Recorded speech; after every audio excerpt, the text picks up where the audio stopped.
Good morning. I was watching the celebrations in Melbourne, Victoria. It's great. People celebrating that the Premier resigned, or Dan Andrews resigned. It was great. One lady, she said, Dan Andrews, he did one good thing. He brought us all together. That's how it works, right? That's what these assholes do. They bring us together, you know.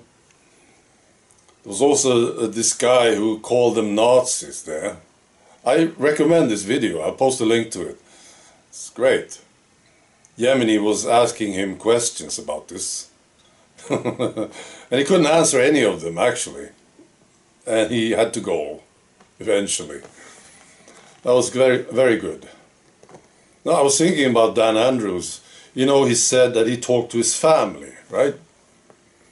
Just before he made the decision to resign, he talked to his family. Well, he's got a wife, and I think he's got 2 kids. I'm not sure. 2 kids, I think. And I thought about this, you know. Now, when he became the Premier, I'm sure it was nice for the wife, and the kids also, I suppose. You know, they said, oh, my father is the Premier of Victoria. This is big deal, right? And they got some positive attention because of this, and the wife could brag about this, you know. Oh yeah, my husband is the Premier, you know. But then things changed. No, I read a comment the other day who said, no, Dan Andrews, he managed to get famous outside of Australia, and it's unique. A Premier getting famous outside of Australia. But that's true, isn't it? You know, I know about him. A lot of people know about this guy, Dan Andrews.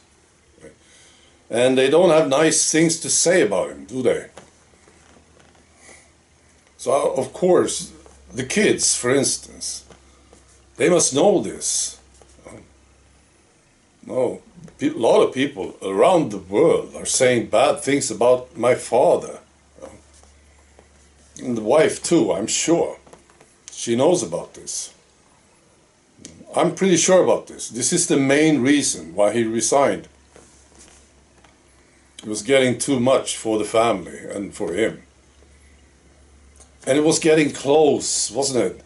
You know, the truth about what he did is just getting more and more serious. He's getting close to real consequences for what he did. So I think this is the reason he left. And they could not use him anymore, of course. The top globalists. They have no use for this guy anymore. He's too unpopular. But I think the main reason is, I think it's the kids actually. What do you think? They talk to their father and say, Dad, you have to stop doing this. People talk about you on social media. My friends are talking about you, about what you did. You know, you have to stop doing this. You have to leave. This is getting very, very awkward. I bet you this is the main reason. Well, I don't know. Right. I was also watching the Canadian Parliament. This is great. How embarrassing this is for them. They had this Nazi in the Parliament and gave him a standing ovation. Now, discussions the day after, I suppose, in the Parliament. I saw that Trudeau, he apologized to Zelensky. But what do you think? You think Zelensky knew? Do you think he knows the history of Ukraine? That there were people in Ukraine fighting for the Nazis, you think? But, you know, Zelensky was there, applauding this Nazi too. He was there. He looked very happy about this Nazi being in the Parliament, getting a standing ovation. Oh, I think it's ridiculous. Well, I enjoy this so much. This is probably the big thing. This is too much. I think so. I'm hoping, I'm optimistic. I think Trudeau will have to resign. We'll see, right? I want to talk about Jeff Taylor too.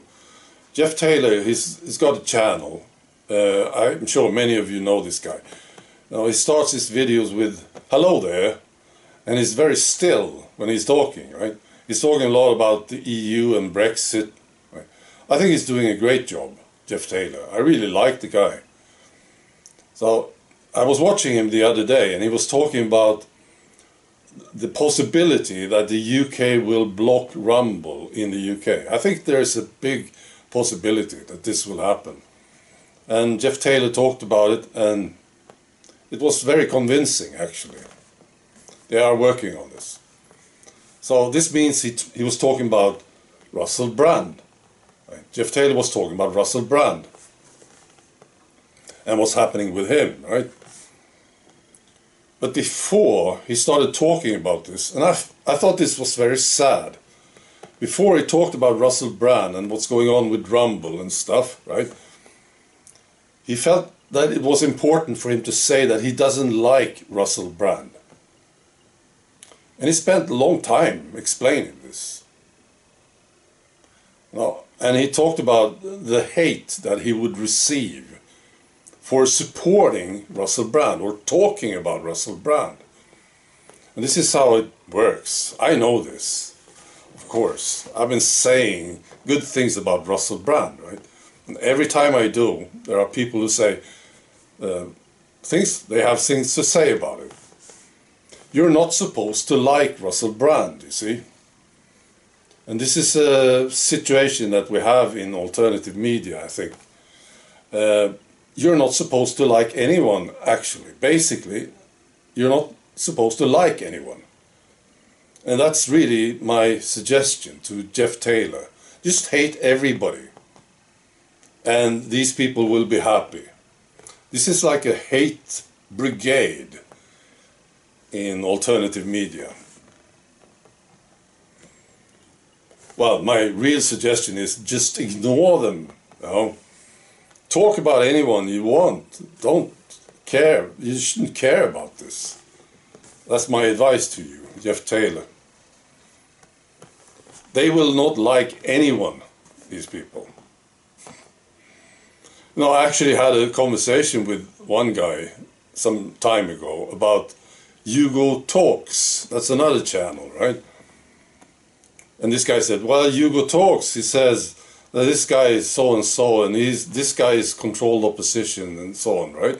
And I asked this guy, so is there anyone that Hugo Talks approves of? Anyone? And he said, yeah, Novak Djokovic. Right. So there was one, actually. Now these people are sort of, I look at them as damaged goods. Something happened to these people, and they just don't like others, you know. So I don't care about this at all, and that's my advice to you, Jeff Taylor. Don't care about it. If you want to talk about Russell Brand, just do it. If you want to support him, just do it, you know. Russell Brand, he deserves support. That's the thing. Well, if you ask me, absolutely. So just do it. You know, I actually do a test on people. When I first get to know people, and I'm not quite sure about them, I have this test that I do to learn something about their character. I encourage them to say anything good, anything positive about anyone. You know? So I can ask them, so what do you think about this guy or that lady over there? And if they can not say anything positive about anyone, then I know I shouldn't spend time with these people. They are damaged. And it's not a good idea, because they will not say anything good about you either. You see? They just want you to agree with them that everybody is bad. You know, that's the main thing. So So that's my test. All right. Be good.